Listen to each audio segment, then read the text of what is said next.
So maybe I'll just introduce it then as it's the beginning. So what I'd like to see, if possible, is to explore the Fushigua, which is the one we've got drawn on the screen, in a psychological perspective, to see if we can find some clues within the hexagram into how to approach psychological support for other people and of course ourselves. And I want to bring in King Wens and the tidal hexagrams, just to see if we can find a connection between those. And in regard to learning, from my perspective, there's two kinds of learning. There's the learning that we apply to sequential study, you could say, where we develop our skills over a period of time. And then there's psychological learning, which doesn't rely on any previous experience.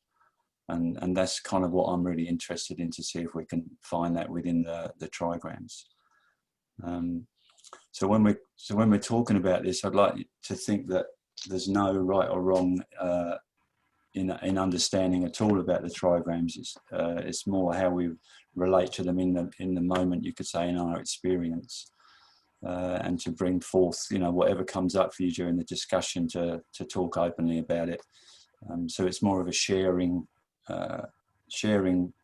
conversation that we're going to have for a couple of hours, rather than the teaching mode.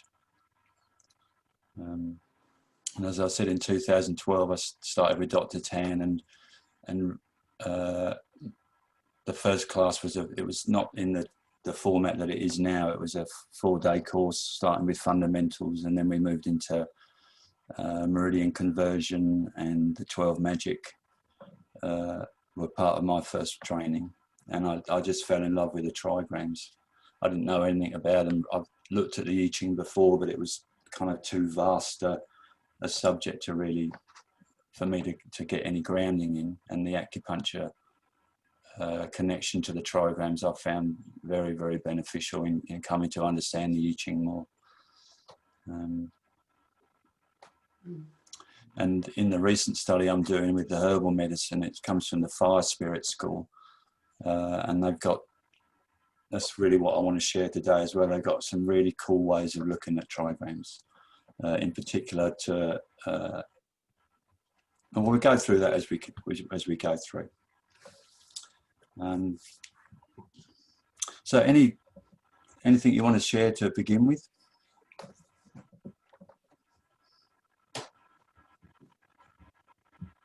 All good? So maybe I'll introduce some information first, and then we can come back and review it.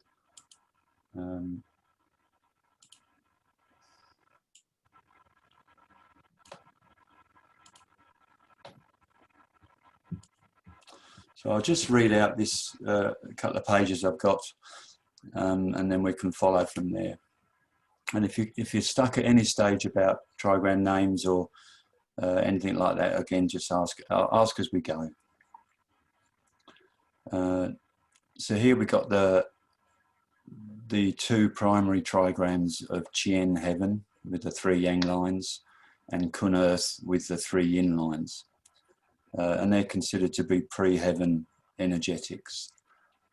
So they're the primary source of description, you could say, of the true yang, which is the number 1 energy, which is basically unity. So a unified source of potential that includes every possible manifestation. And then its movement outwards into the Kun hexagram, which is earth, which is the 3 dotted lines. And here we should say that it's not like a 1 + 1 = 2, because everything's already contained in the 1. So it's more like an expansion of the number 1 energy into 2 separate polarities that then form the basis of all movement. And then we get the 6 children, you could say, that are developed from those 2 primary trigrams. So what happens there, that Qian creates Jun. So this one here is Jun thunder, So the first line of the primary trigram of Chien comes across and joins with the Kun Earth trigram and creates the one yang line on the bottom. And then it follows through, and this one's called the eldest son. So this one's the father, this one's the eldest son.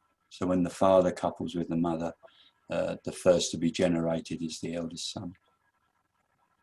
The second way that Chien relates is through the second line of the Kun hexagram, and that creates Khan water.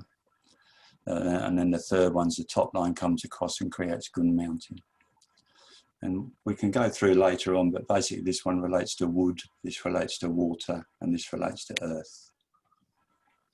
And then the same happens with the mother. She shares her energy across and creates the eldest daughter, which is Shun wind, which is another wind, another wood trigram. The middle line transforms to create Li fire, and the top line creates Jue Lake, the youngest daughter. So we've got 6 children basically coming from the 2 parents. And it's said that Chien's Tao creates suns, and it's the sequence by which heaven's metal, the true essence and true chi, are emitted and released. And I've often pondered why metal is connected to heaven. Because for me, in the Chinese elements, metal is the Po connection to the physical body and very corporeal in its essence. And I was just wondering why metal might be considered to be the symbol for the primary hexagram of Chien heaven. And does anyone know why what that connection is? No. Well, no. This is not absolute truth, but it's just a bit of research I've done on it.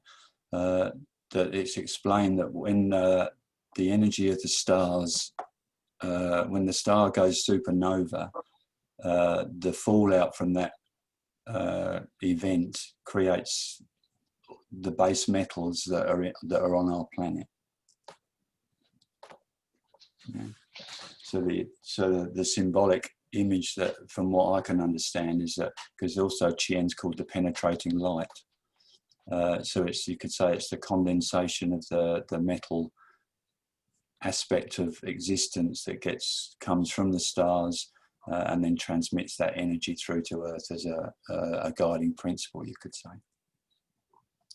So in that realm, when we're talking about metal from a pre-heaven perspective, it's a little bit different than the energetics of the metal as in a 5-element basis. So basically, trigrams of heaven and earth, they're before the development of the 5 elements.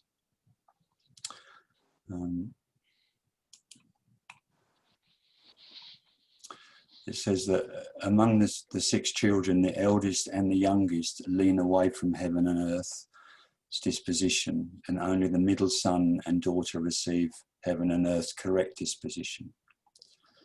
So we can see there's a transmission occurs between pure yang and pure yin to the trigrams of water and fire. And the other ones are the extremes.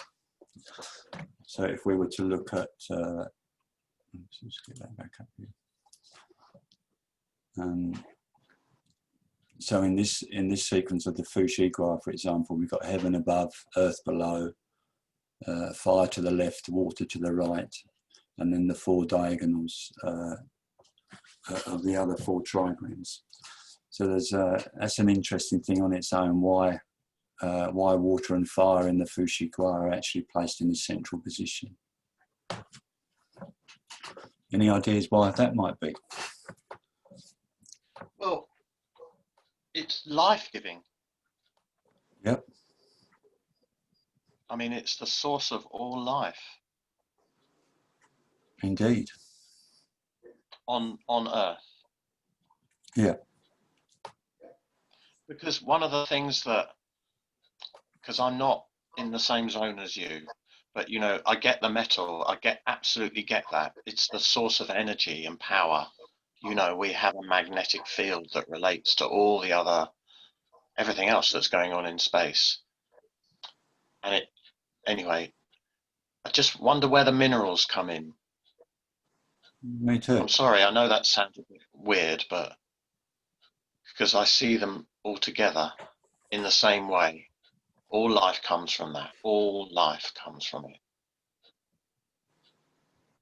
Yeah, I wonder if it's the condensing quality of metals. I'm wondering if that's a component of why that may be applied to the heaven trigram. The metals came first. They had to come first because that's the source of power. That's where the energy comes from, the electricity, whatever you want to call it, that makes it all happen. So you're saying that the generating force of metals then is... yeah, and I'd say that's universal. Yeah. Not just akin to this, but universal. Yes. Yeah. So, and I agree with the condensation as well of it. Yeah. And that fits in really well with the 5 element attributes of metal as well, as we'll discover in the circle as we go through. Yeah. So it's quite a different arrangement when we look at the two different Baguas. We'll come back to that. So we got the pre-heaven Bagua, or the pre-heaven Gua of Fuxi, which we just looked at there, and I've labelled this as expansion of Yang, the responsive Yin, and it's also connected to the meridian associations and also the familial correspondences, which is basically father, mother, eldest son, eldest daughter, middle son, middle daughter, youngest son, youngest daughter. So we can see those familial relations within this sequence as well. In fact, let's just head back. If you were to draw the yin-yang symbol on there, basically we'd have the white at the top as it curves around here and comes back in here. And the fulminant of the yin energy is down here. So we've got this sequence where it goes 1, 2, 3, 4 counterclockwise, and then jumps across to number 5, 6, 7, and 8. So basically we're describing, you could say, the decline of yang energy as it comes down, and then back up to here as the yin starts to increase. So we can say that this is kind of midday time up here and midnight down here. So that this has got a particular pattern, you could say, of energetics. And then if we look at the Fuxi, the King Wens Gua, now we've got a different relation. So now the pre-heaven energies of heaven and earth have transformed to the post-heaven energy of fire and water as being symbolic of the north and south. Well, basically this in the northern hemisphere, which 3 of you are, then this is the southern direction, this is the northern direction. So we can say that the King Wens Gua is more related to the integration of yang and yin. It's also connected to the cyclic revolution of time. And in there we can add the 5 element associations and also seasonal correspondences.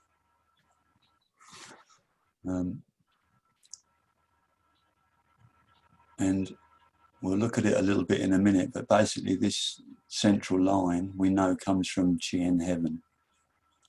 And this is the one that's got the most resonance, you could say, with the original disposition of heaven.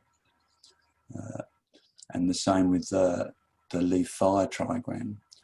We've got a little bit of yin pre-heaven in between 2 yang lines of post-heaven. And these are going to be quite important as we go through.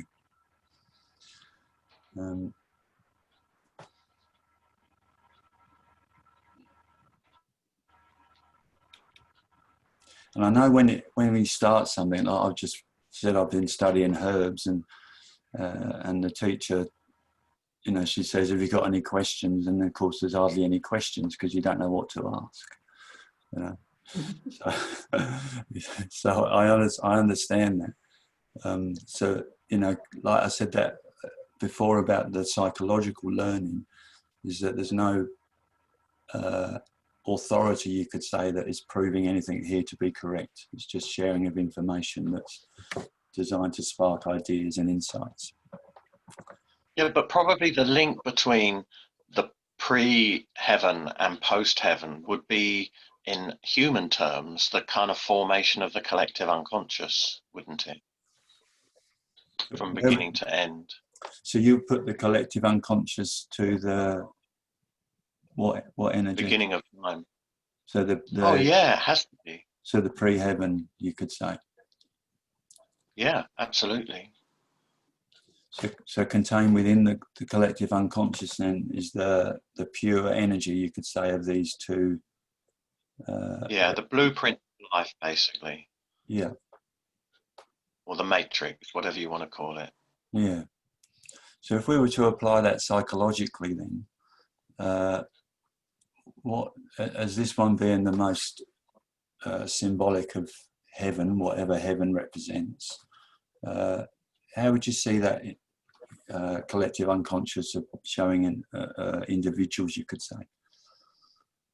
Well, you know, the idea of the collective unconscious comes from Carl Jung, and he so he had a process of individuation. His concept of heaven would be a process of becoming conscious, like we are talking about higher consciousness. It's he called it individuation. It's the path to enlightenment, or to becoming aware of everything. And in order to do that, he suggested that we had to visit the collective unconscious. We had to go in there and see it for what it really was. And in there, and I can absolutely vouch for this, the truth is told about you, that you see everything you need to know to be okay in life. And this is not just, you know, akin to Jung's thinking. It's based on his research into everything, the I Ching, you know, Buddhism, Confucianism, everything, absolutely everything, the Kabbalah. He came to this one single conclusion, that, you know, the answer lies in this collective unconscious for all of us as a collection and as individuals. How do they suggest that you connect to that collective unconsciousness then? Well, I mean, you know, this is about psychology now, because the kind of process of individuation came from Freud. You know, he was the one that started to investigate the unconscious when he used to, so he was working with a guy that was hypnotizing people, and he had a client that he asked to be hypnotized, and it was a woman that couldn't raise her arm above her shoulder when she was awake, but when she was hypnotized she could. And this got him to thinking about this unconsciousness. The trouble is that he came up with a theory that was reductist and based on kind of societal understandings of the time, whereas Jung investigated it as like a psychic energy when he looked at dreams and imagination, the places that our minds go to, and we'll all do it. We'll all find ourselves thinking about a situation that is just completely not akin to our lives, you know, fighting battles in the past or being a hero in some way, or we do this, and it's got to come from somewhere. And it's when you look at the symbols of what you see in your imagination that you see that it tells you everything about yourself, absolutely everything. And the thing about heaven is that you need someone to communicate with, you need something to talk to about it.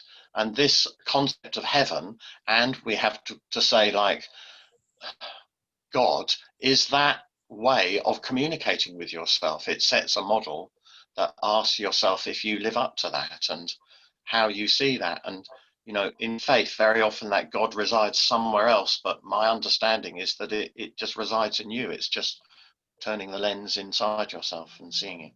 Yeah. And it's that the collective unconscious, yeah. Otherwise, we keep on making the same mistakes again and again and again in our effort to become conscious. We all want to try to become conscious. That's why we think. Yeah. Maybe we should draw something. Let's have a look.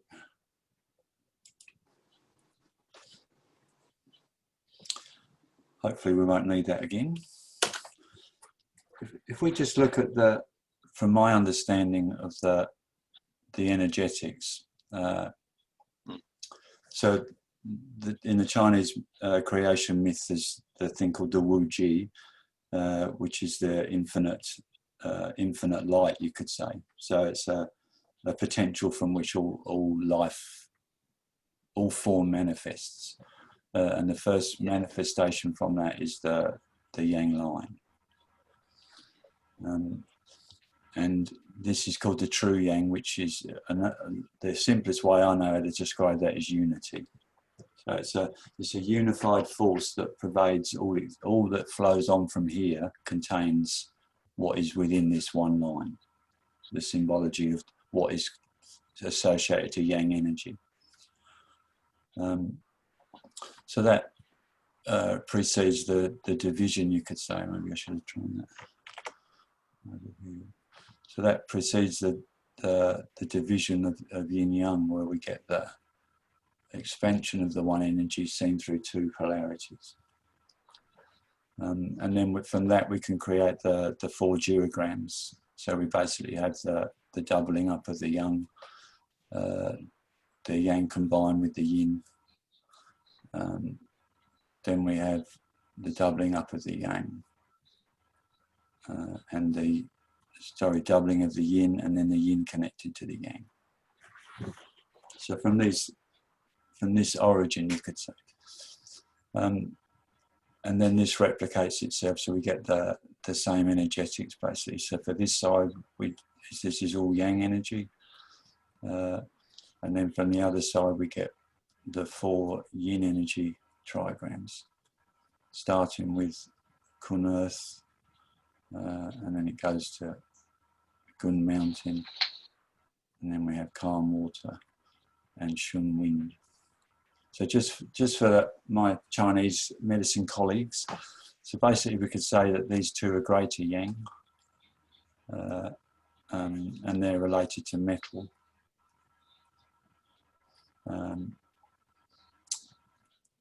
These two are wood, and these two are lesser yin. And then these two are lesser yang, and these two are, you could say, greater yin, true yin. And then basically from the 8 trigrams, the 64 hexagrams are produced. So this one energy is consistent throughout all of the 8 trigrams, and as we just read from the Zheng Qinan's perspective, is that this one here, the leaf fire and the calm water, are the ones that are most reflective of the true energy of the primal source, and then the division of the true yang, true yin.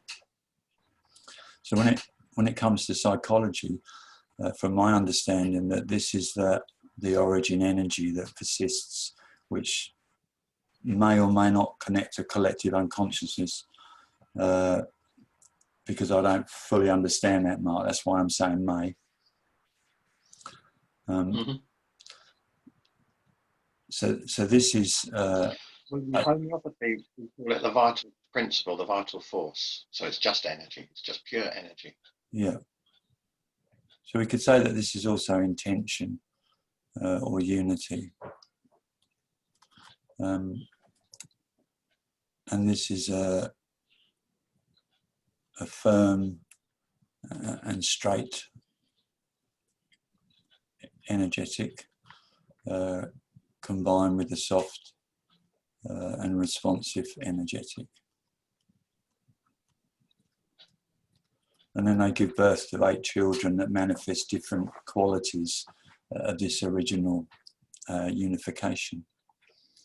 And the way that I perceive collective consciousness is that's the history of human existence as pertained through thought, which is now manifesting as society.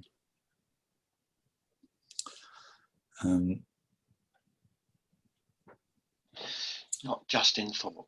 No, yeah, good. That came to me too. Can you just expand a bit on that then, Mark? Well, you know, a large part of our memory today is based on memory that's held in our body. That's why we tend to react rather than thinking. So it's a primitive response. It goes back to prehistoric man, and it's a good representation of what we mean by the collective unconscious, that we still need to act and behave as if we're going to be attacked and hunted. Yeah. When we're just buying nappies and boots, if you see what I mean. Yeah. So if we consider... So that memory is not held in the body. That's what I'm trying to say. Yeah. It doesn't have a language. Yeah. But it has a biological, biological and a neurological response to an external stimuli. Yes, yes. Yeah. So if we look at, say, as an example, then let's just say that one energy, and again in the Chinese thought, there's an energetic, it's called the I Ching, which is the first manifestation of a new living being that's brought into the energetic space through the desire of the male and the female to have a child. So preconception, the energetic is brought into position. And we might call that this central dot, you could say. And then conception occurs, and then we get the energetic of the mother and father, the energetic of the time as related to what time of day it is, what area of the world it's in, what kind of weather, and also what constellations are within the sky that are shining down on this creation at the time. So that creates our first form that this energetic is going to express itself through. And then if I could draw 10 circles, I'd basically draw the 10 months of pregnancy around that.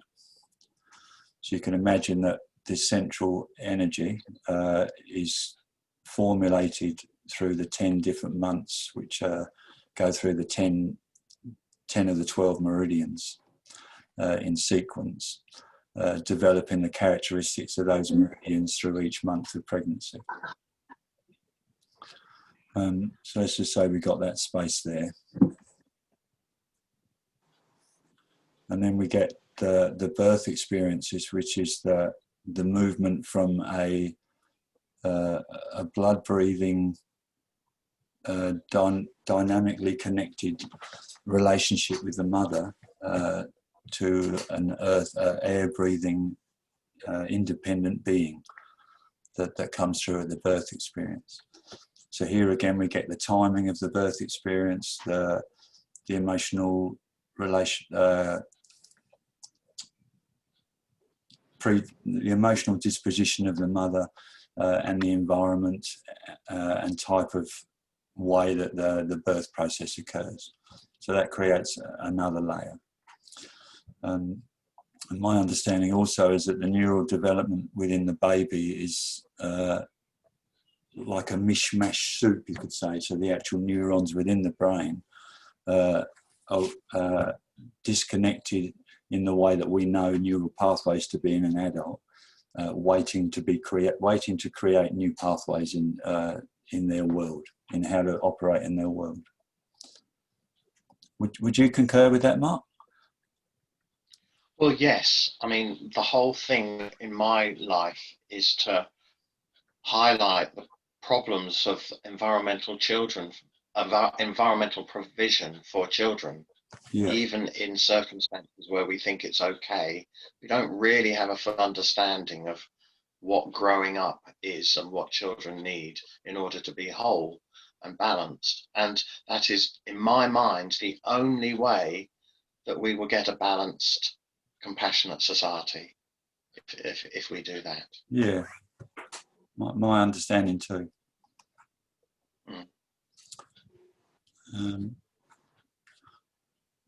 I'm not saying that my fathering was the best. I'm just saying that's where I am now. Yeah, sure. Absolutely.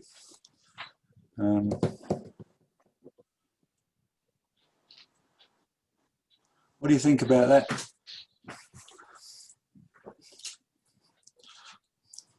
Does anyone else can agree with Mark and myself about the essential need for childhood development? Absolutely. Yeah, completely. Yeah.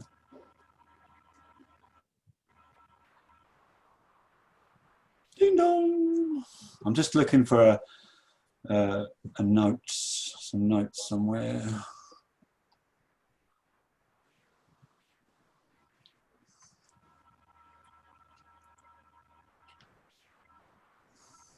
And it loads.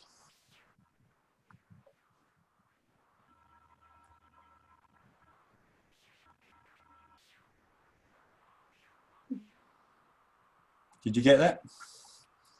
This is for the speed readers.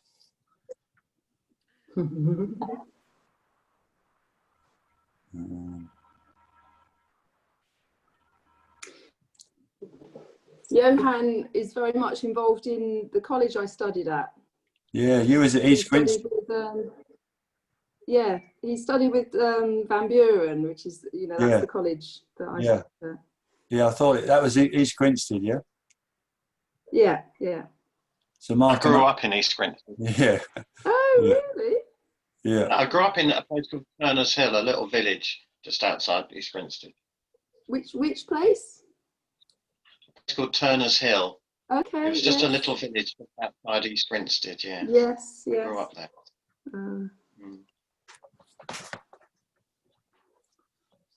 So Paul and I hung out there too. I was Tunbridge, yeah. Well, I worked at the East Grinstead Hospital in my training as well, and I lived in Tunbridge. Well, I grew up in Tunbridge Wells. So, wow. And it's ironic and sometimes quite sad to think that the college that I really would have loved to have trained in was, you know, only half an hour away from where I lived. I had no idea. It's galling, isn't it? So according to Johan, in his paediatric seminars, he talks about the Jew and the Wren as attitudes towards the child for good development, you could say. So the Renmai is related to the mother, and the Jumai related to the father. And for you, Mark, the Jumai is the governing vessel, which starts just anterior to the coccyx, runs up through the spine, comes up over the midline of the top of the head down, and ends at the top of the teeth, the top part of the teeth, you could say. And then the Wren channel starts from the perineal area between the anus and the vagina, or the anus and the testicles, and runs up the midline of the body and culminates at the bottom part of the mouth. So in some ways, when people say you're talking shit, in balance method, we would say that the mouth is an image of the anus. Yeah. So those two circuits of the Wren channel and the Jew channel, they do a circular pattern with a separation, you could say, between the anus and between the mouth. But anyway, that's a slight deviation. So they're saying from the mother's perspective, it's the welcoming of the child, bringing the child in order to protect them, comfort them, delight in their presence, and to help them organise and regulate their emotion. And the male aspect is to support the exploration of the child, and again to watch over, delight in, to help and enjoy that experience with them. So in order for a mother or father or the masculine, feminine energies to be able to portray that, it requires a parent that's free from stress and therefore not operating on a past perspective, where their present life is full of triggers that are triggering stored memory, and therefore creating a present which is not the present at all. So if we'll have to put our phone down as well. Have to put what down? We'll have to put our telephones down to do that. Yeah, well, it's true. I know it's remarkable, but it's true.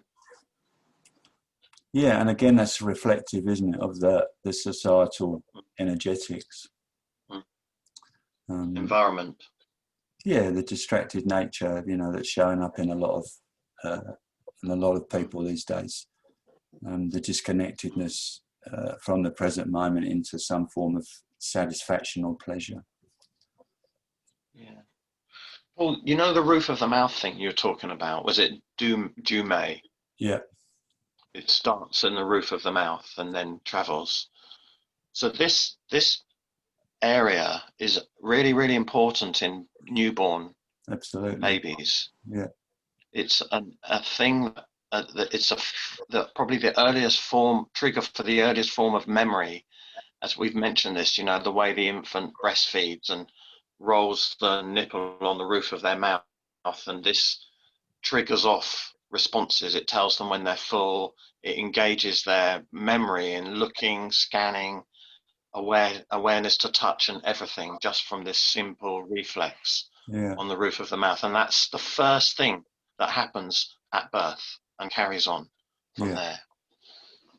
And in the Chinese system, that's where we go from the 10 energetic to the 12 energetic. So pre-birth, the pericardium Sanjiao meridians are not in action. So it's the moment that the child comes into the breathing space, the pericardium comes in to shut the valves down in the heart, and then the Sanjiao is stimulated through the first suckling. Well, actually, as the renmai of the child comes to connection to the renmai of the mother, and the child suckles, then the Sanjiao, the triple warmer, comes into action, starts to operate, and the whole triple burner system starts to work. So it's like magic, isn't it? It is magic, yeah. So if we come back to this situation, then, so we've got this original core, which I feel is the closest potentiality to the original identification of unity. So it's before it's been shaped by conception, shaped by the 10 months of pregnancy, shaped by the birth experience, and then continually guided and moulded through an adaptive process through the experience of growing up in this world. So what I'm interested in is when we come to psychological intervention in people's lives, is how this energetic of heaven, how it's revealed.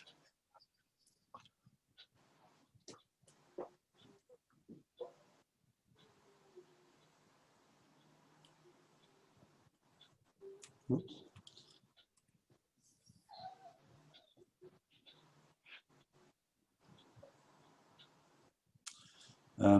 And what I'm saying about that is that because the number one energy is complete and whole, then when we're looking at psychology in regard to supporting people with psychological intervention, is how do we bring in that quality of wholeness? Or actually, maybe we could just deviate a little bit and answer the question, what's the purpose of therapy?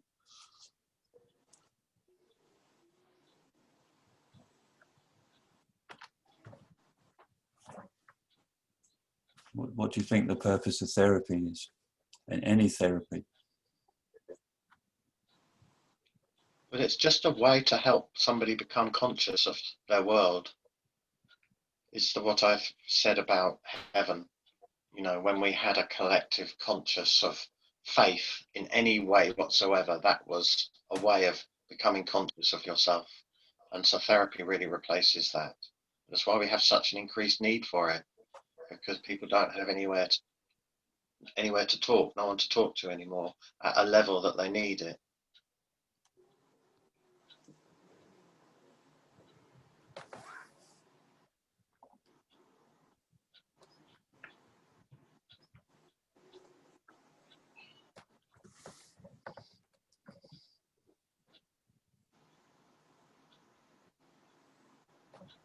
One of the things we do as children is we tell stories, we listen to stories, we read stories, we're read to.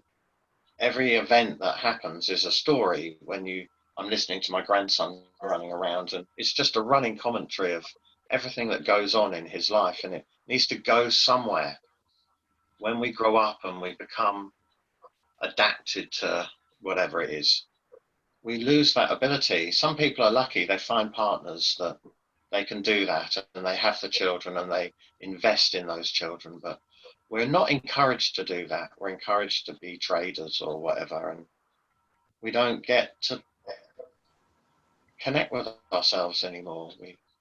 We can't do it.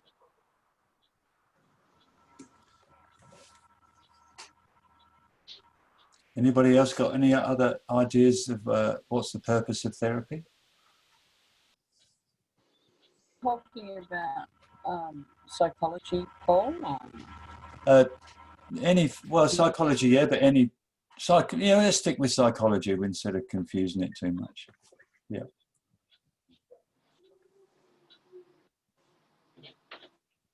Well, I also think about it that we just need to help them take care of themselves.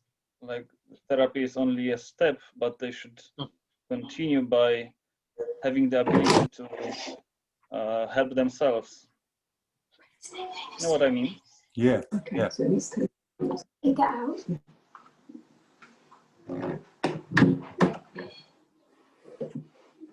Yeah, self-autonomy. Yeah.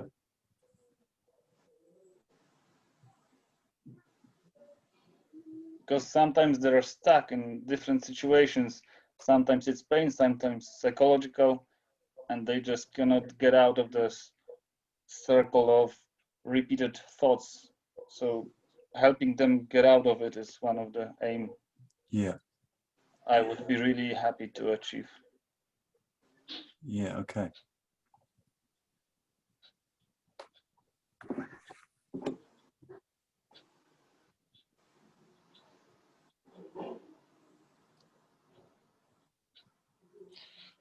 I find it a hard question to answer, Paul, because I guess what we have in common is the concept of holism, like seeing somebody as a whole person.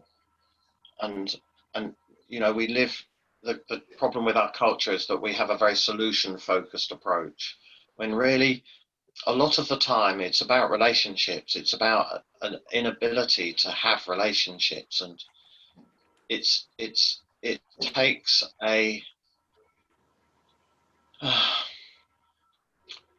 whole look at the person sort of thing. In order for somebody to be happy, there's certain things that people need, and they may not know that. They come with a problem, whether it's a physical or an emotional, psychological problem, that they can't make sense of. And we don't make sense of our lives if we don't have something to compare it to.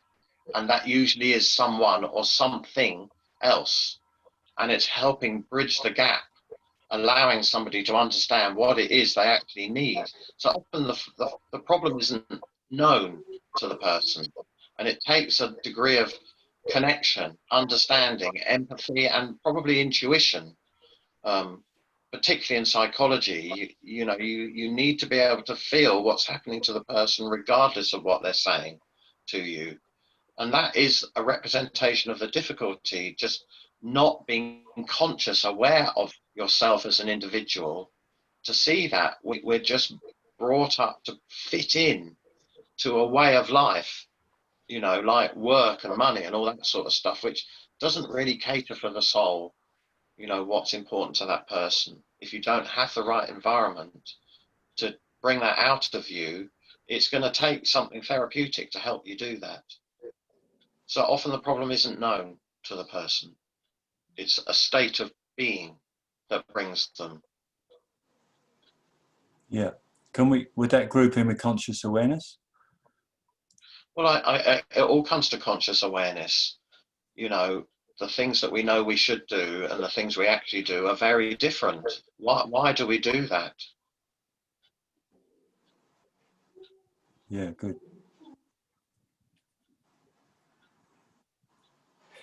Yeah. And so there's a model. There is a model. You have one. You have a very good one. I have one that you can help people strive towards.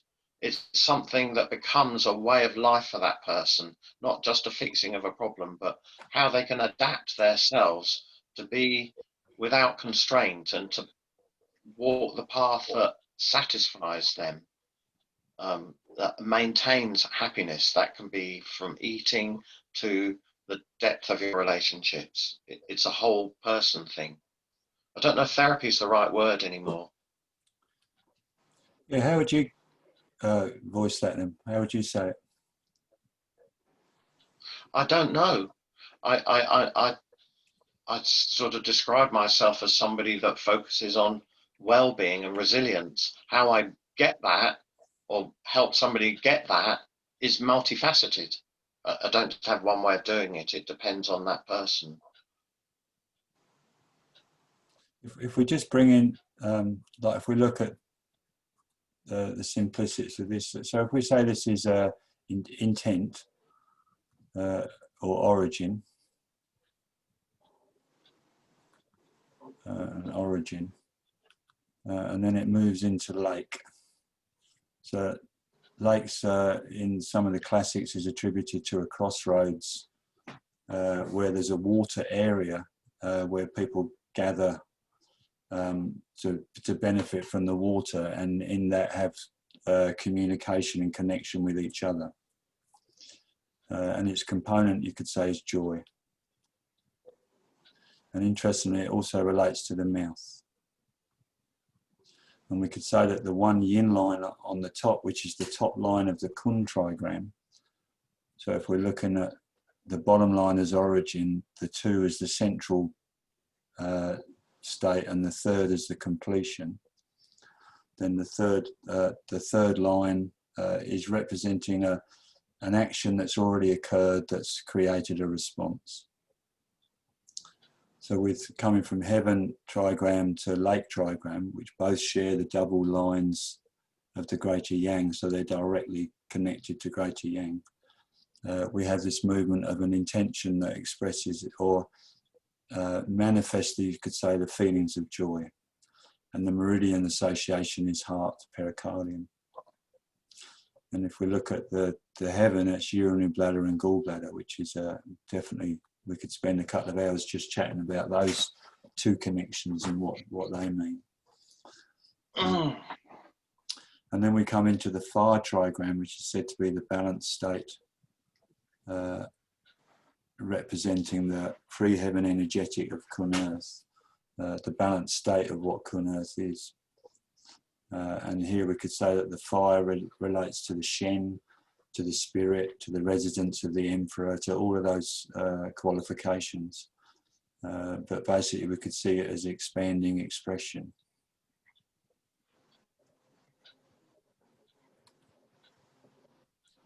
And then if we do the 4th one of the yang trigrams, then we get the Jun Thunder, which again has an origin. Here we got the bottom line of Chien, the initial intention coming through to create the Jun Thunder trigram, and this is action. So the quality of the dynamic quality of thunder resorts to action. So if we're looking again at that central energetic that takes on form and then takes on adaptation in order to survive in the world, we can see that expressed through these 4 hexagrams. And if you observe young children, it'd be interesting to contemplate how these 4 trigrams show up in the expression of a young child.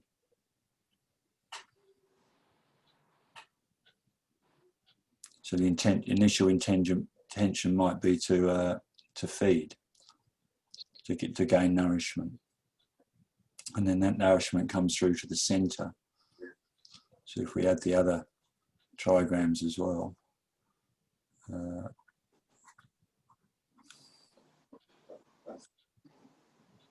is this too much, too complex, or is it something that you can follow relatively and it's not boring the shit out of you? No, it's great. I wouldn't want to do that. There's enough boring things in the supermarket, so. So if we look at this as, again, we stick the human being in here and we chuck a couple of legs on and a couple of arms, and we relate the fire and the water trigrams coming into this central space. So we could suggest that there's a possibility that in the arrangement of this Bagua, or we could contemplate why the fire and the water trigrams place centrally. What can they be telling us about the equivalence of form, you could say, with heaven and earth as manifested through fire and water? Why are they being represented by the spleen meridian and the stomach?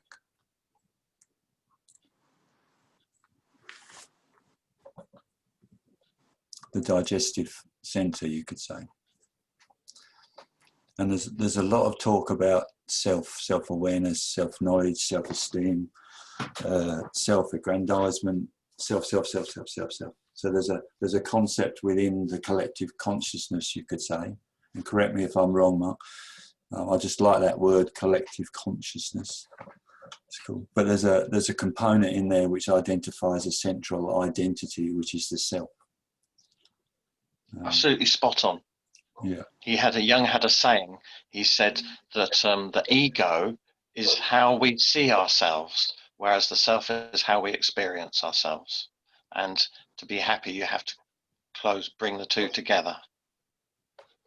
So again, so the ego is how we see ourselves. Yeah. Whereas Okay. the self is how we experience ourselves. Interesting distinction then. Yeah. Yeah. So an ego is just how we think we should be, whereas the self is how we should be.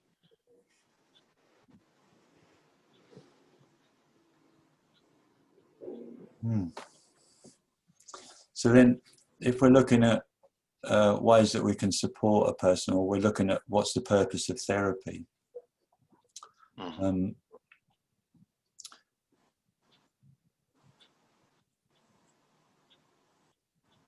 well, I would add to that the purpose of therapy is to connect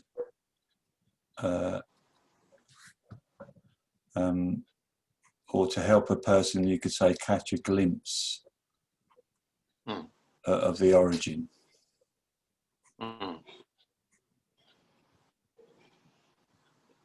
Active imagination, it's always in there. Dreams and all of that stuff, they never lie. Now, from what I've observed in seeing psychologists, personally, that a lot of the focus is based around the movement from an unpleasant situation, or the being able to, I guess, process and relieve an unpleasant situation so that a more pleasant situation can appear. Yeah. So there's a movement away, you could say. And I'm questioning the validity and the effectiveness of that approach. Because if everything's contained in the one, then division as a therapeutic energetic doesn't make sense. So let's just say we've got here we got, if a person's happy, then there's sad on the other end of that, just for balance. We could say fire, water, or water, fire, whatever you want to put it. And then if a person's experienced sadness, if they go for some sort of treatment, and their aim and perspective is to be happy, so this is what you would call working with the ego, I guess, Mark. Hi, Marianne. Well, no, working with the self, Paul. Working with the self, not the ego. The ego is the problem. The self is the answer. Well, if the ego is the should-bes, what life should be like, then we could say it works on this spectrum. Yeah. And if a person's feeling excessive sadness, for example, then the ego might suggest that that's not an appropriate state to be in, and therefore I'm going to strive to be happy. Well, yes, that would be right. But often the choices that somebody might make to bring about happiness may not be the answer, like substance abuse or things like that. Yeah. Happiness, you need certain things to be happy. You can't, no matter what you say, you need certain things in your life to be happy, and it's trying to understand why those things don't happen for people, why they find themselves detached from happiness. Yeah. So I'm suggesting that the essence, which is the central part, is whole and complete. Yeah, that would be, to me, the self. Yeah, well, even like if you look at Krishnamurti's stuff, it says the self is the origin of all separation. Yeah. Yeah. So even when we talk about self, there's a bit of an issue there in regard to the fact that the one unified energy is actually harmonized with all experience, not experience, but with all existence, you could say. There is no separation between that. So the movement, wow. And we have 8 directions of movement from the center. Mm. If you look at King Wens Gua, we have fire up the top, which is summer energy. So we could say expansion, walking around in your shorts, going to the beach, get your arms up, it's pretty warm, cooling down.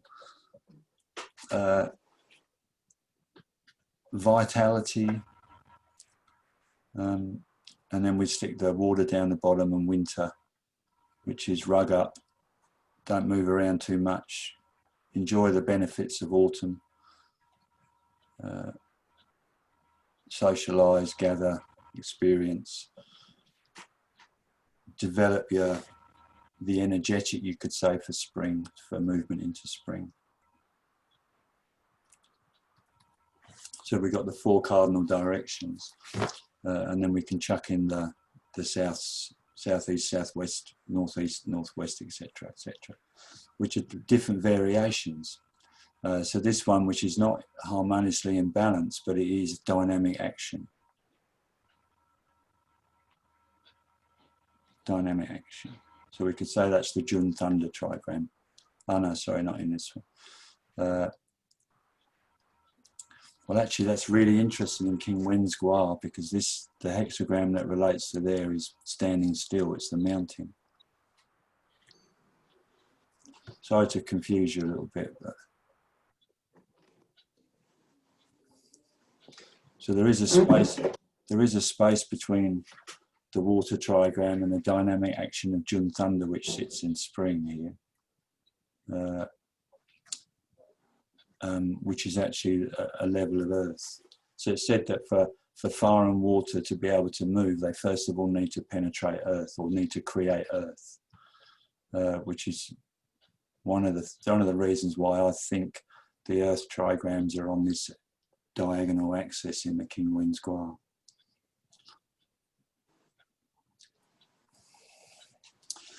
So we got 8 directions to play with. And my feeling is that our approach to psychological intervention, both with ourselves and others, requires an origin point, which suggests that there is absolutely nothing to develop. There's nothing to improve on. There's nothing that requires change. The only thing that is required is awareness of what is present in the reality at this time. And it's the desire for movement in any of the directions that symbolizes that's a trigger response. So we say trigger occurs, stimulates memory, memory stimulates thought, and then thought projects future.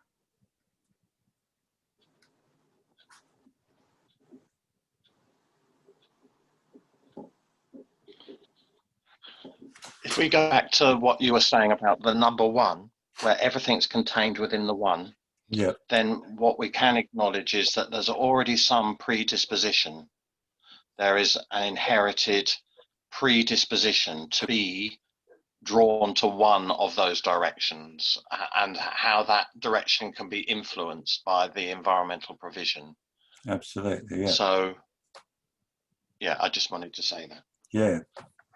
So if you're born to be a murderer, if you're born to be a murderer and you end up going to Catholic priesthood school, you could say that you're out of balance.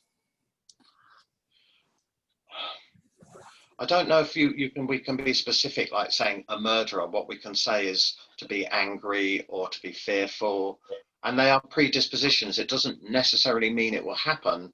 It's dependent on the environmental provision, how well the area, the people and the area you grow up in give you what you need.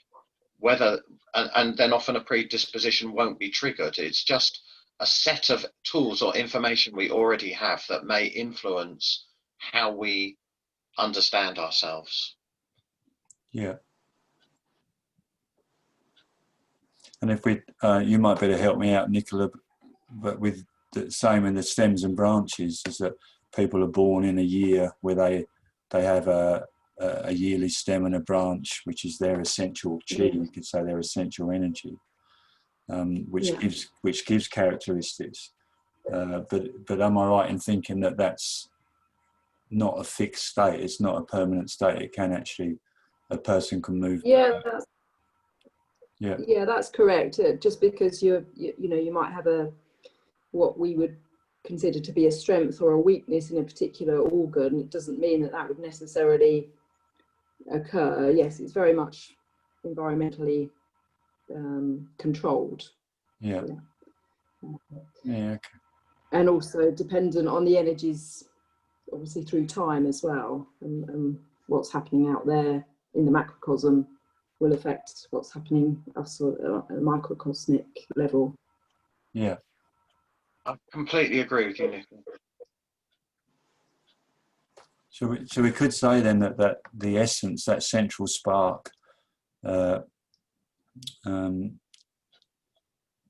is, you could say, the origin energy, the number one energy, which is present in all life,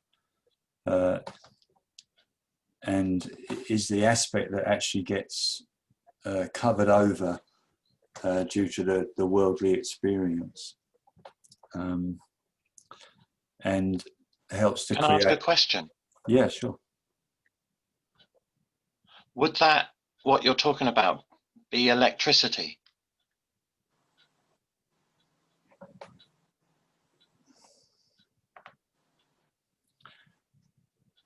I'm not. The spark. I'm not very clever about things like that, so it could be. Me neither. Me neither. I'd be, if we had an electrician here, it'd be great to hear their understanding of the basics of that theory. I think there's no separation between child and parent, for example, or child and adult. So there's you could say the energetic exchange that occurs there is complete and absolute. and you have the yin yang, you could say, in that, where the intention of the action is responded to by the receptive child, so that it's absorbed by the child, and then the biology and the neurology of the child make an automatic decision as to what behavior is okay, what's safe for me to be able to communicate and express in this world.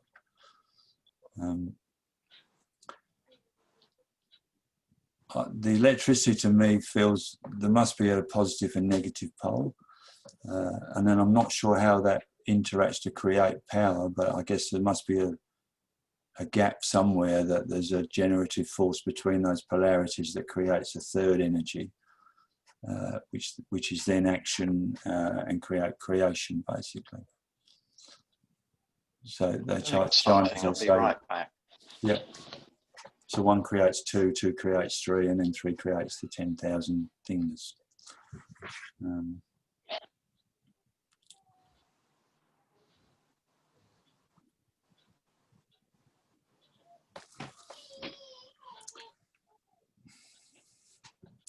So we're an hour and 15 into this, and we've done 3 paragraphs. So if you want to take it in any direction, you know, based on who's on the call at the moment, if we want to go in a different direction, that we can incorporate this, just jump in and we'll follow that.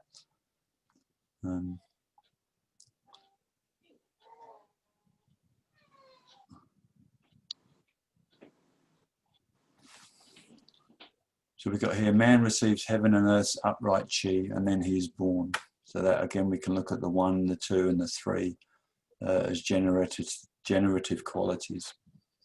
This is the root created by calm water and leaf fire trigrams for establishing life. Heaven and earth represent pre-heaven, while the 6 children belong to post-heaven. Therefore, heaven and earth give birth to the myriad things. 1 chi contains 3. The 1 chi contains heaven, earth, and man. Each of the 6 children trigrams contain 2 lines of pre-heaven and 1 line of post-heaven. I'm not sure if that's correct, actually.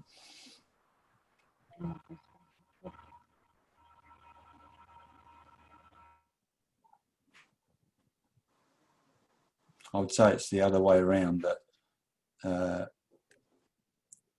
each trigram contains 2 lines of post-heaven and 1 line of pre-heaven. So, yeah, I'm not sure if that's correct. And I'll send you these notes out as well when we get the recording done.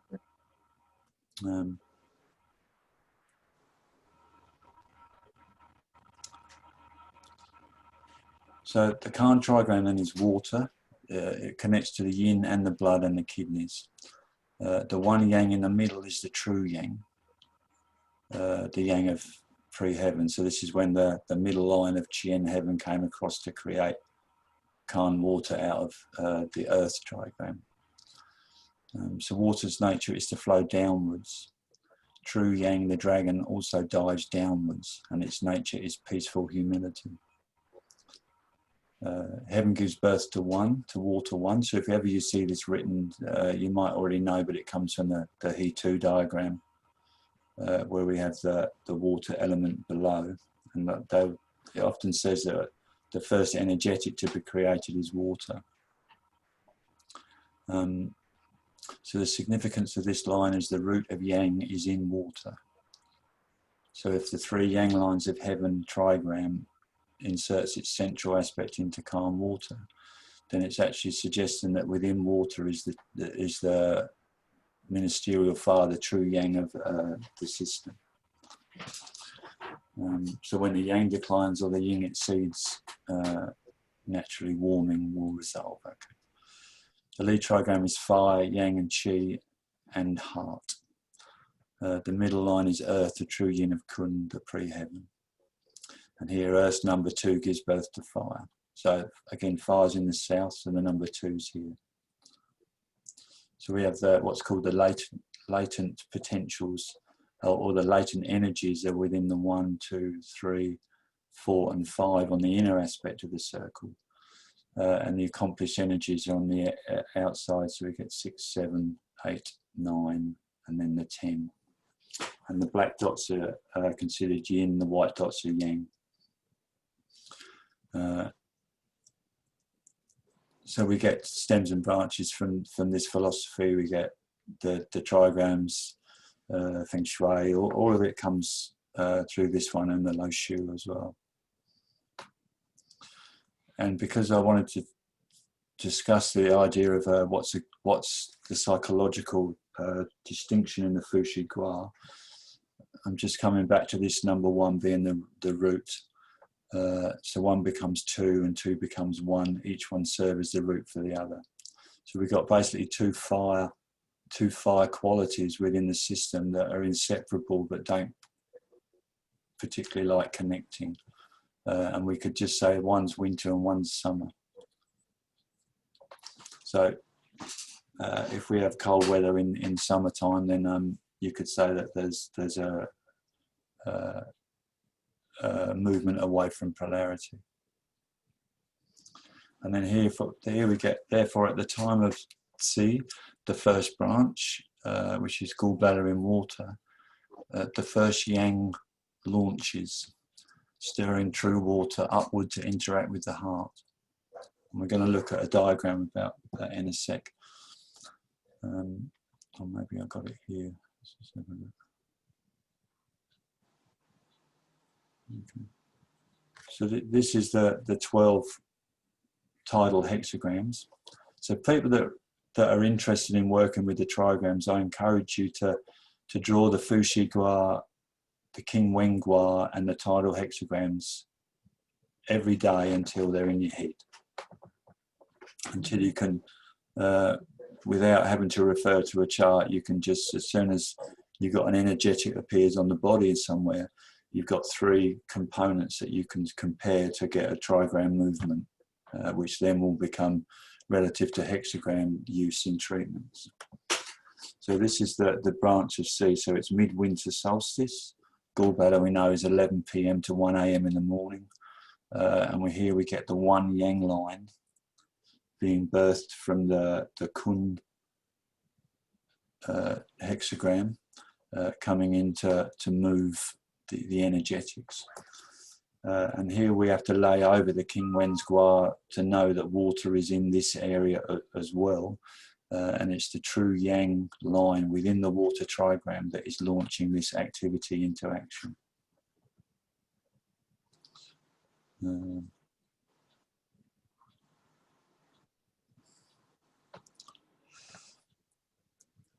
So we have an upward movement of ministerial fire, you can say from midnight all the way through to the 7th branch, which is Wu, which is midday, which is heart in fire, as a dynamic movement of spring energy that can be seen in any action.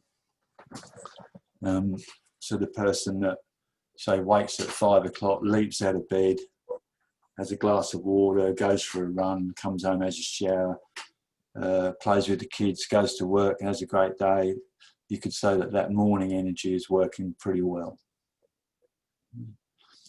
You get a person that's still up at 2 o'clock in the morning, you could say that morning energy has separated from its origin and is attacking it's still stuck in the upper part of the body. So it's inhibiting the transformation of the yang energy to come back down into the yin. Consequently, if you wake up depressed, we can say that the origin, this launching of the yang within the water trigram is obstructed for some reason. And it also says here the qi is formless and resides within the blood. So if the blood's not strong here, then this qi can't move. It's got no container within which to ascend up the eastern side of the sky in the northern hemisphere. Well, it's east here as well, but it goes in a different direction. Up there you go. I forget how you go up there now, but up from here we go from the base, from the the south, which is winter for us, we come up the right-hand side as the sun rises, and we go down the left-hand side. You guys go up the left-hand side and come down the right.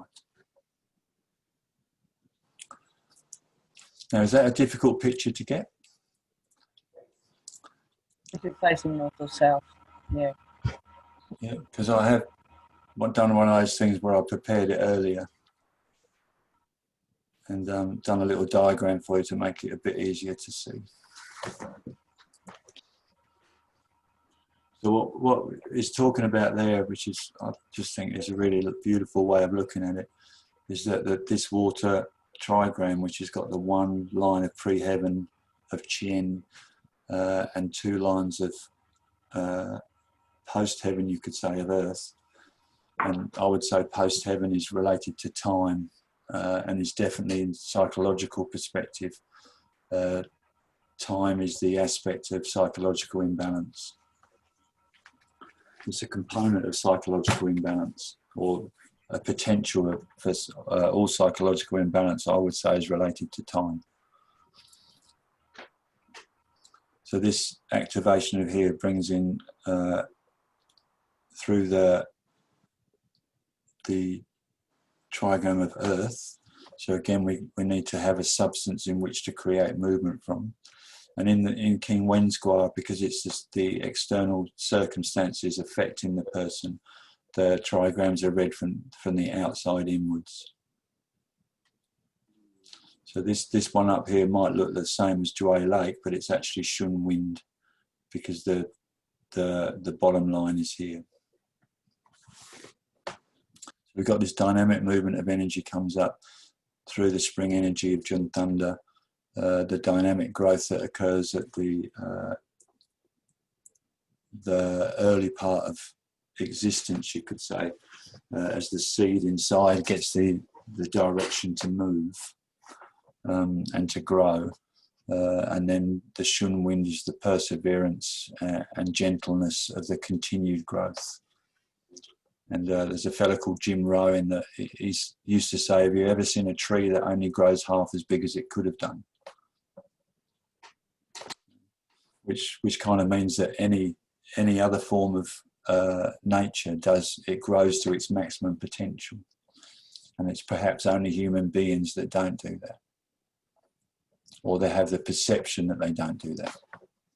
And then we come up to this beautiful... Yes? Yeah, I'm talking a lot, so I wanted it to be a conversation, so... anyway, just interrupt me anytime. Yeah.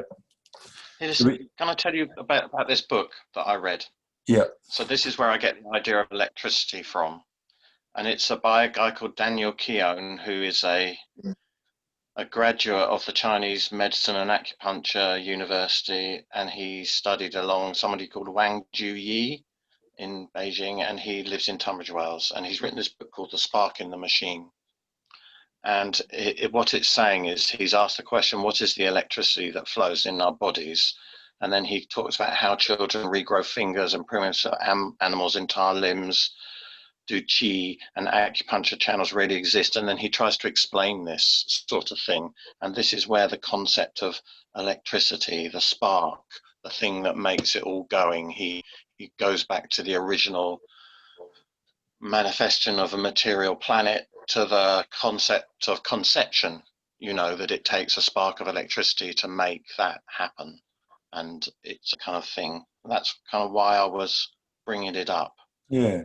I don't know if you've ever heard of it, but I've heard of the book, but I haven't read it. It's a really, to me, to you it may patronize you, but to me it made a lot of sense. Just a lot of sense, because it kind of bridges the gap between what I say and you say, in fact. Which is useful.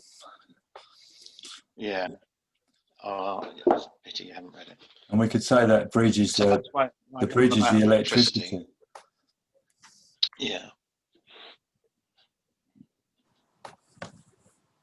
So you can play with these, with the King Wens Gua in particular, with the trigram shapes through the pulses. So this, and I'm not sure if this is correct. This is my own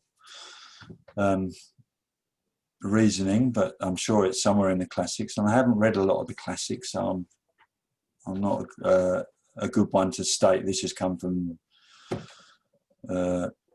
such and such a verse out of the I Ching or the Nenxing, or I haven't got that quality. But it seems to me that it's quite obvious that the way that the pulses move is following this cycle. So it would be interesting again with, say, someone that's depressed in the morning. What's the left side of the pulses like in the northern hemisphere? How are they relating? How are they connected to each other as this dynamic comes up? And then we get the summer energy, where we get this one yin line in the center of the pure yin, which is actually the seventh branch. If I come back to the branches again, where's that?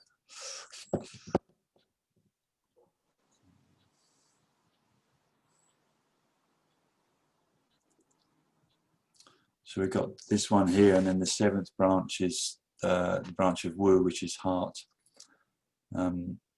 in fire. And it's the time where the one yin line reappears. So if you think of the yin-yang shape again, this is the time when the yang has reached its form, and now the yin starts to come down. So what the yin line in that fire trigram is telling us is that it has to subdue the yang energy from its maximum potential to be able to come back in and penetrate the yin in order to come back down and nourish the root.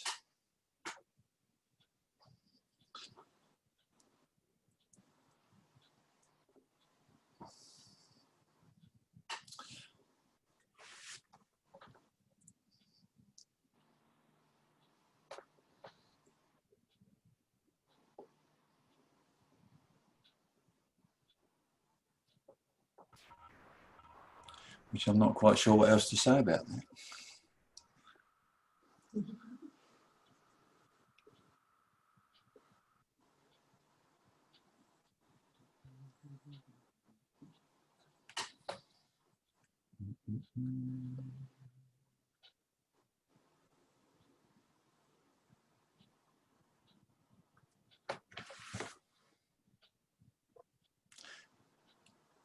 Okay, so I think that's about all I wanted to read out.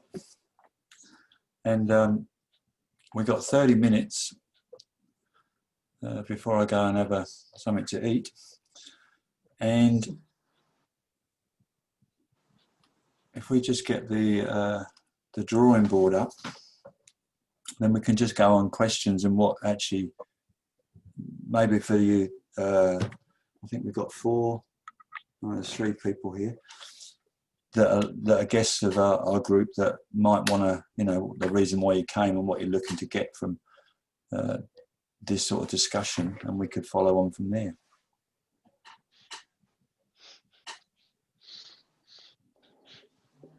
Not to put you on the spot, of course, but. So I'm quite interested in how to use this in clinic. Yeah. I think I've got some of your reasoning, thinking about, as you were talking about Minister Fire and different times of the day, and sort of putting the Chinese clock on the seasonal or life chart, the when you were saying about if someone wakes up and they haven't got that upwards energy, and that might, but also I guess I was wondering how to use, I don't know if the points relate to the trigrams, or whether we can think of using fire, water points or fire points, or sort of 5 element points connected to the trigrams. Does that make sense? Yeah, sure. So we got first of all, you got the 5 element points and the yuan point on the yang meridians. So if we just did large intestine as an example, got the Jing well, Ying spring, Shu stream, Source Yuan, Jing river, and Hersey. So they're 6 points on the large intestine meridian. that relate to the 6 lines of a hexagram. And there are 8 primary hexagrams. And a primary hexagram is the doubling up of one of the 8 trigrams. So in this situation, we've got Jun Thunder as a primary hexagram.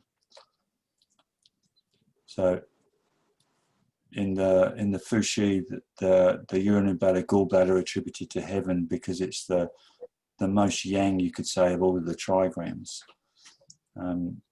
And the UBGB covers the yang area. And then the Jue Lake is heart pericardium. Li Fire is the spleen. Jun Thunder is the large intestine. Shun Wind is the lung. Oops. And then Calm Water is stomach. Gun Mountain is small intestine and Sanjiao. And then Kun Earth is kidney and liver.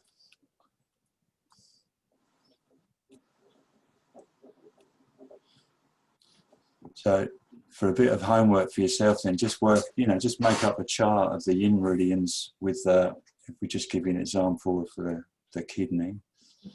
So you've got Jing Well, kidney 1, Ying Spring, kidney 2, Shu Stream, kidney 3, Luo Point 4, Jing River 7, and Hersey 10.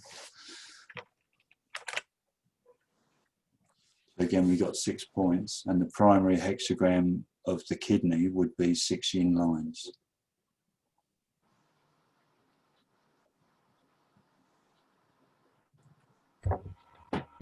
And then there's quite a bit more that goes underneath that, which is like if we use kidney 7, for example. So if we go to classic traditional points and we go to metal on water, and we think we use that as a tonification, then what we've created is a water trigram over earth. Yeah, so in that, so knowing that, I can draw that up for you as well in a minute, but the King Wens Gua gives the seasonal attributes to the trigrams. So this one gives the meridian associations and the familial correspondences like father, youngest daughter, middle daughter, etc. But the King Wens Gua will give us the elements. And then we have attributes where the lowest line is like the peasant, and it moves up through sequences of power to the 5th line, which is the king, and the 6th line is the old sage. This is a bit like the 1st line where they're a bit powerless, you could say. They haven't got a lot of power to change. So as the lines move up through, there's a different direction of energetics you can use to follow your diet, to follow your intention of treatment.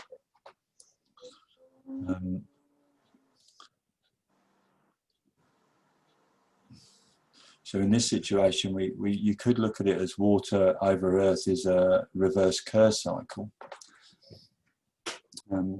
Or we could look at it at the fact that where there's insufficient fire within the water of earth, and we want to actually stimulate that ministerial fire that's representative through the water trigram, or representative through the returning energy of the 24th hexagram, which has been fed from Kun Earth. So in situations like that, you're looking at some image on the pulse. You could say where maybe the left Sun pulse was deficient, or the left Qi or the right Qi as well could be thin and deep. But some form of weakness, you could say, would be interesting just to needle kidney 7 to make an observation of how the pulses change. And this might be a situation where you want to restore some of the root energy. and in balance method, they Dr. Tan, he said, "Oh, don't worry about kidney 7. It's just, you know, it's just theoretical type of stuff. Let's do kidney 2, kidney 4, and kidney 7." And there we get lake over water, which is basically metal over water. So he corresponds this action of 247 as it's one of his famous formulas, you could say, of a tonification action on the kidney yin, because this is yin metal over yang water.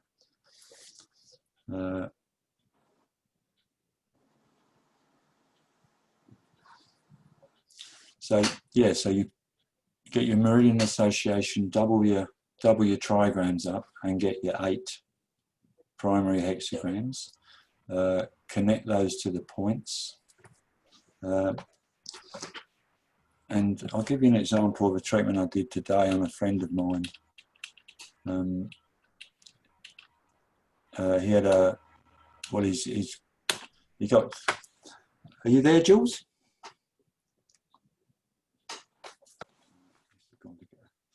So I was just going to say, I got a phone call from Miller just before we started to say that he played pool today and his shoulder was like normal. Jules and I went up to my friend's house at the weekend and we beat him 7 games of pool in a row, and he's a legendary pool player. Yeah. So we were so stoked, but he's had a bad arm. That was his excuse. So he's got a history where he had he's 74, and he had a diving accident at the age of 21. He's got partial paralysis on the left side, and as a consequence of, you know, a lifetime of dragging that around, his right side's starting to fall apart. So in the tidal hexagrams, we're in the season of great strength. So this relates to the large intestine meridian. If I just bring it up to show you.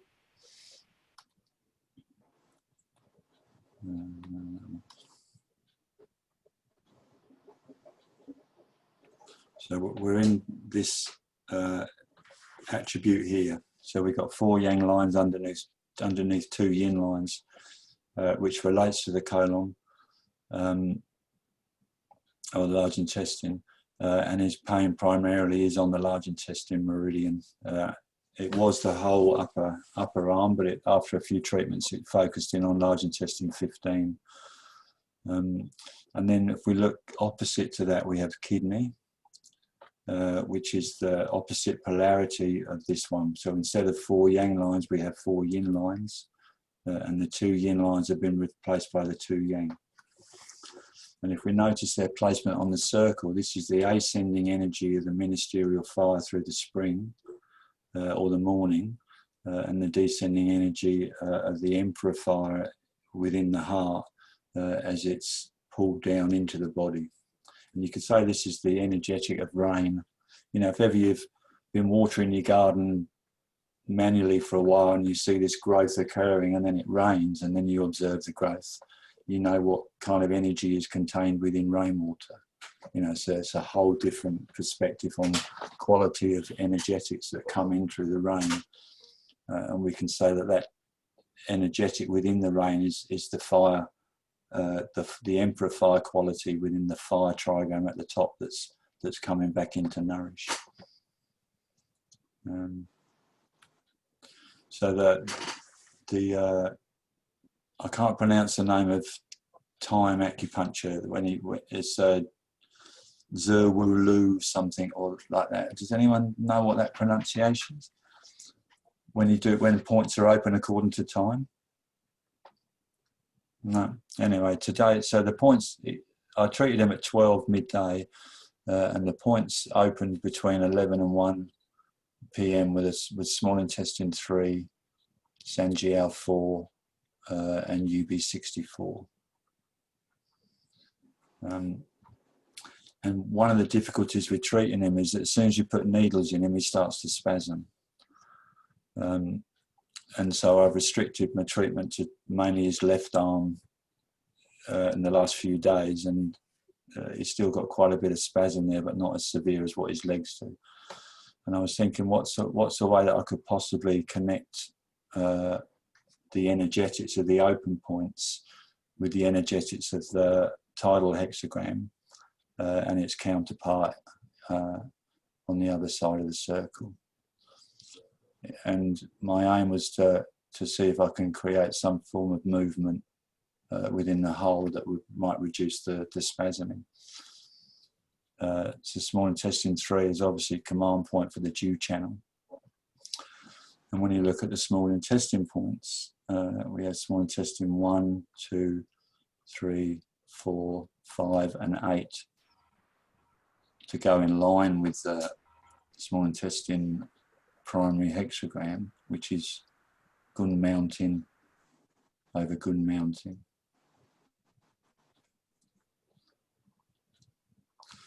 So when we needle small intestine 3, we actually create a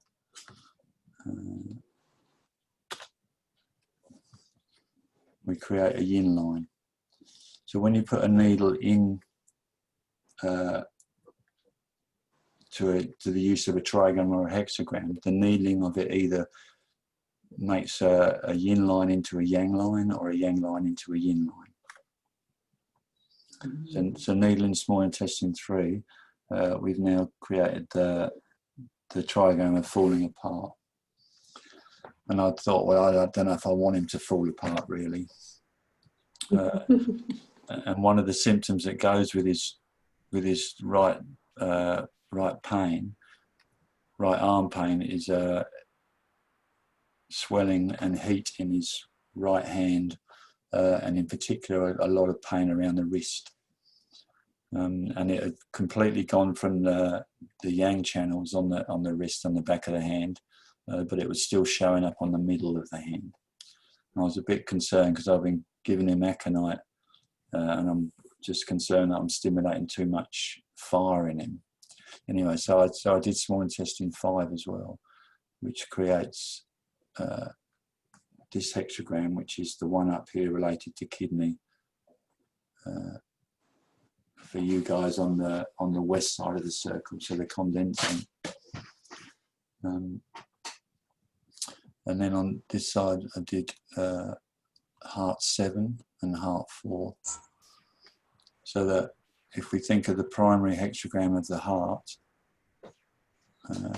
which is Jue Lake, or sorry, the primary trigram, then the primary hexagram becomes Jue Lake doubled. And if we put the Jing well, the Ying Spring, Shu Stream, the Luo Point, and then the Jing River and the He Sea points, we can see that heart 7 creates a yang line here. So I'll just draw that in now. And heart 4 creates a yin line.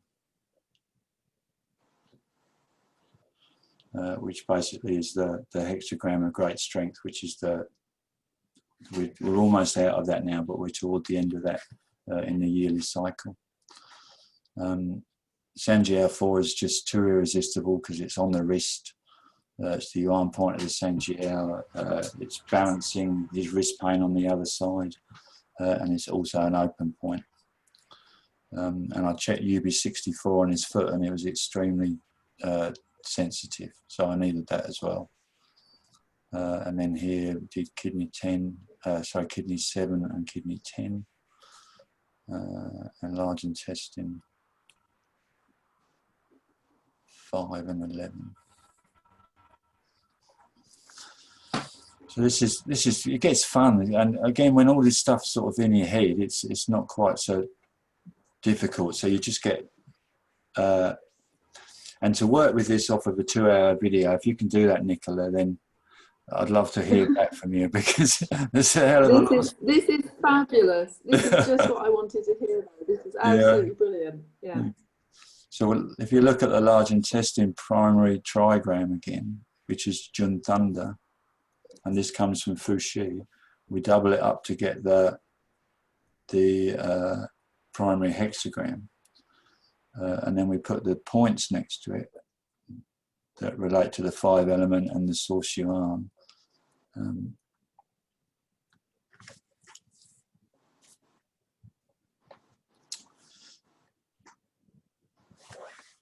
Can I just ask where that comes from? The putting the like the shoestream and the Jing River, and where does that? Yeah.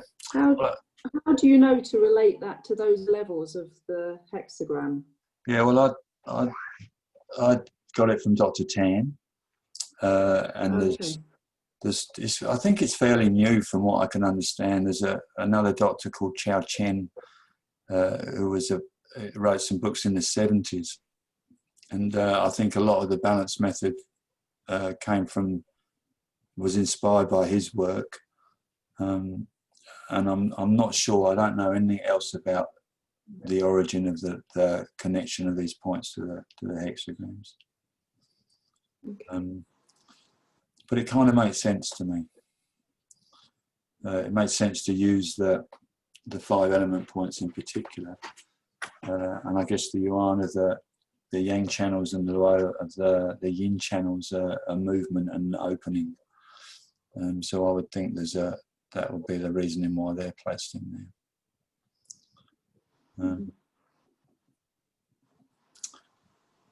there.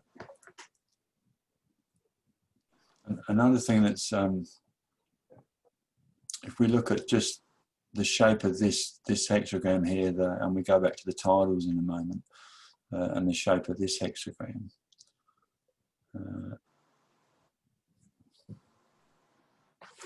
Actually, we should go to King Wens Gua, actually.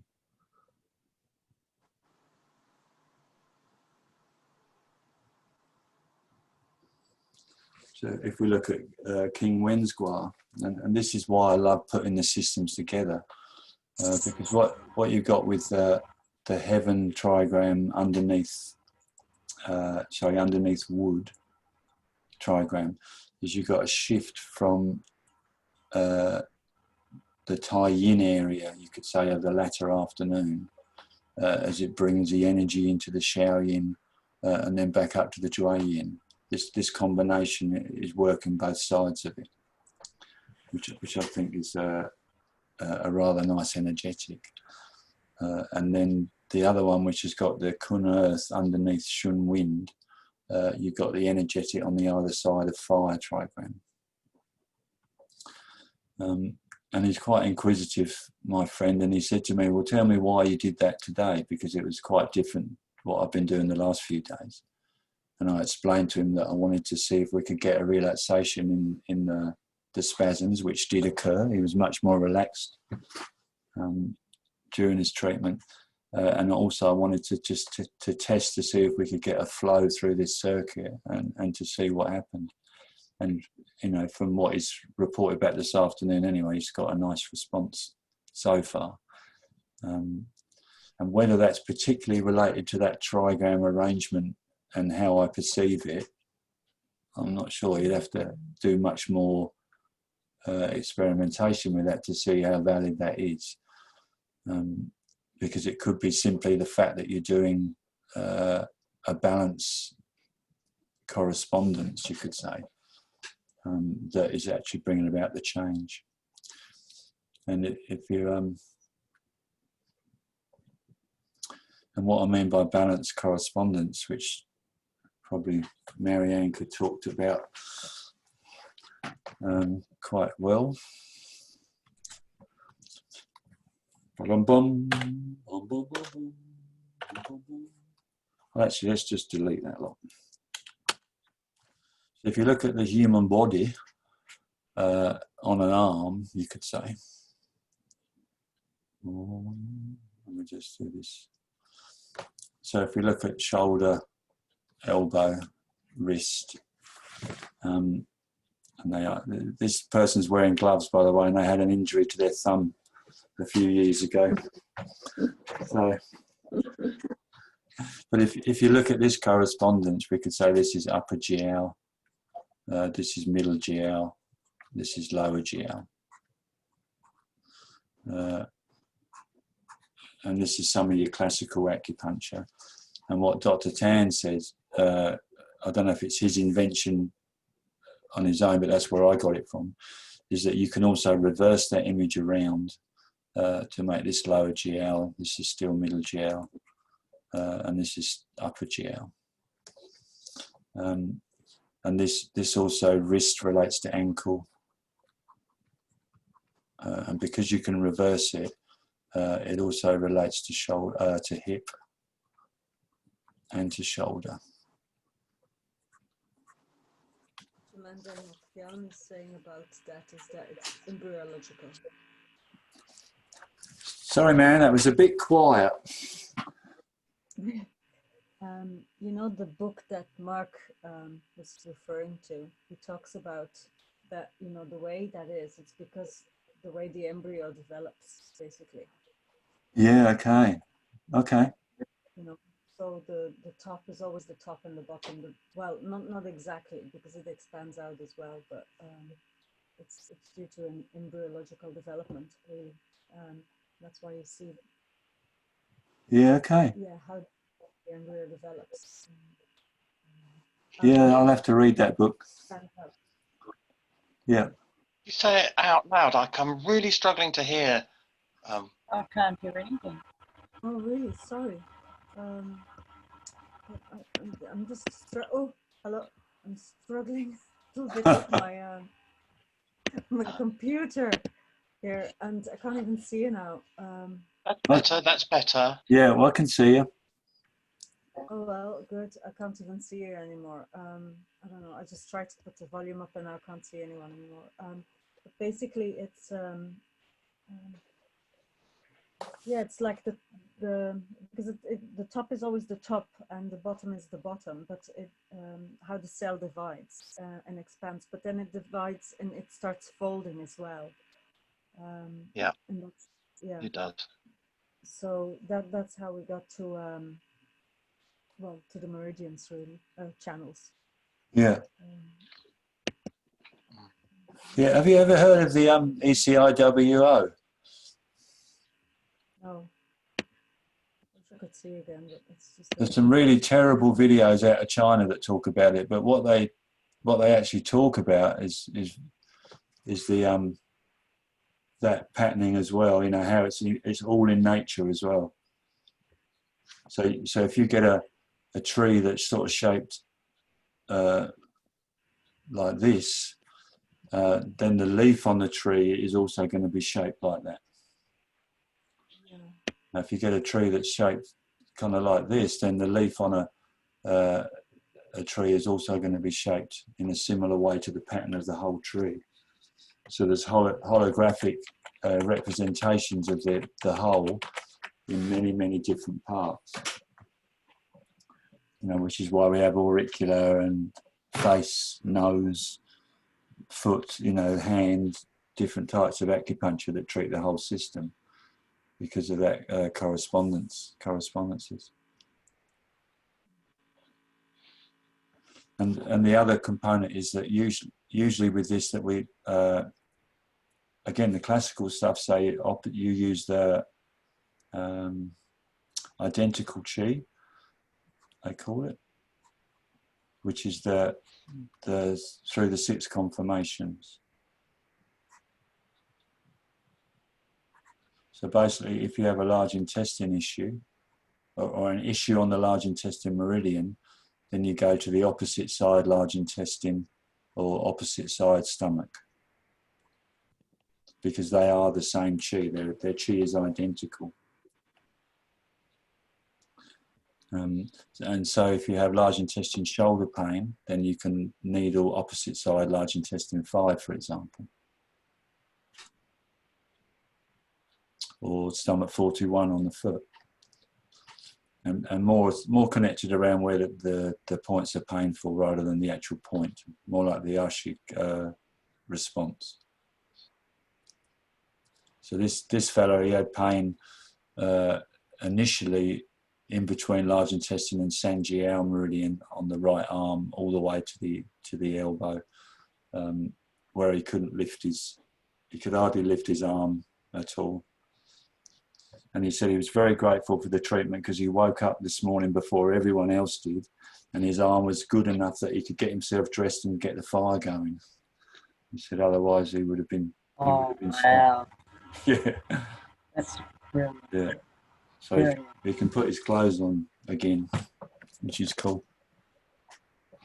So basically what I did with the first thing was just I put loads of needles from the wrist to the elbow on the opposite side to treat the upper arm between the large intestine and Sanjiao meridians,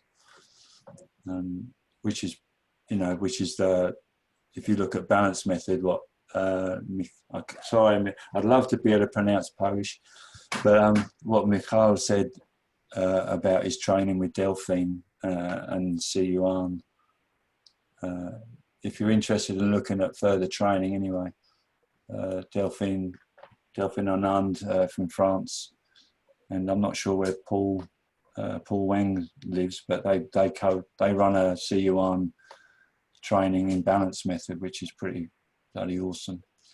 And there's Eileen Han as well in America, who runs the Academy of Acupuncture, I think it's called. They do a lot of studies training as well in balance method, and it's definitely worth adding it to your toolkit, because it just gives you a whole very, very rapid way of diagnosing and treating with acupuncture. And Dr. Tan said in his trainings that you don't really need to do all the diagnosis, but I just don't agree with that at all. I think the diagnosis is essential for accurate treatment. And that's at a core level. If you really want to change and help a person recenter, like we started talking about at the beginning, therapeutically, I think it's important to know your diagnosis. Very important.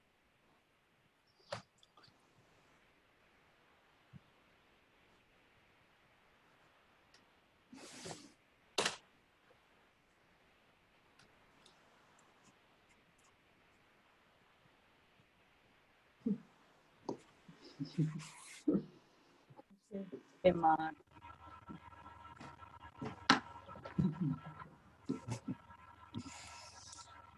So it was a bit all over the place, but I guess what I wanted to share was obviously some of my excitement about trigrams and the I Ching and treatments and that. But there's so much play involved in it, and experience and experimenting, and I would really encourage the combining of the Fushi Gua, King Wens Gua, and the tidal flow sequences to start to put those together. Why are they like that? Why are they presented in that way? And then when you start to combine trigrams to make hexagrams, and then you add that to points, and then you add those points. So does it relate balance-wise to the area that's diseased? Does it relate through the channels? When you think of this is the bit where you come back on after lots of clapping and cheering.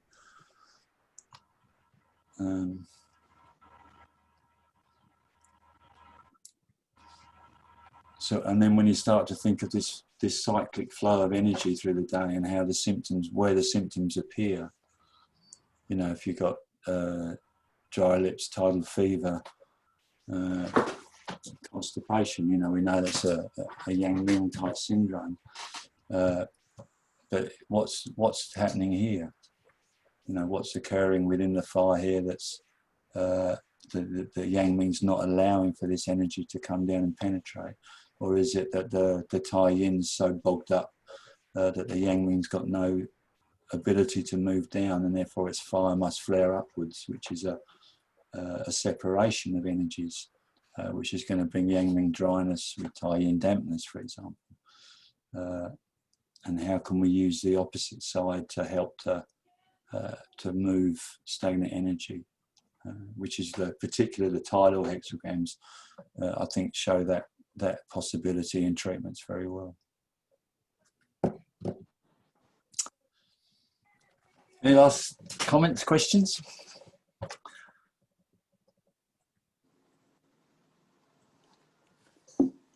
That was great. Thank you very much. Yeah, that's all right. I really enjoyed it. So much to learn about it. Yeah. Brilliant. So we usually connect up once a week on a Sunday, and if like Keith from Ireland and George, they were busy today. Well, anyway, they couldn't make it today. But there's usually a few of us get together and we just have a theme, and then we go further with that. And it's hopefully a bit more discussion usually than just me talking. But you're very welcome to join it. It does cost you $20, 20 Australian dollars, and I'll send you a link through the Facebook group with that. So if you want to join in, it's what they call a weekly payment. I forget what they call it now, but if you sign up for that, then you'll be signing up for a continual payment, but you can stop it any time you like. So if you feel that, no, I don't like this, then you don't have to join in. But otherwise, you're all very welcome to come along.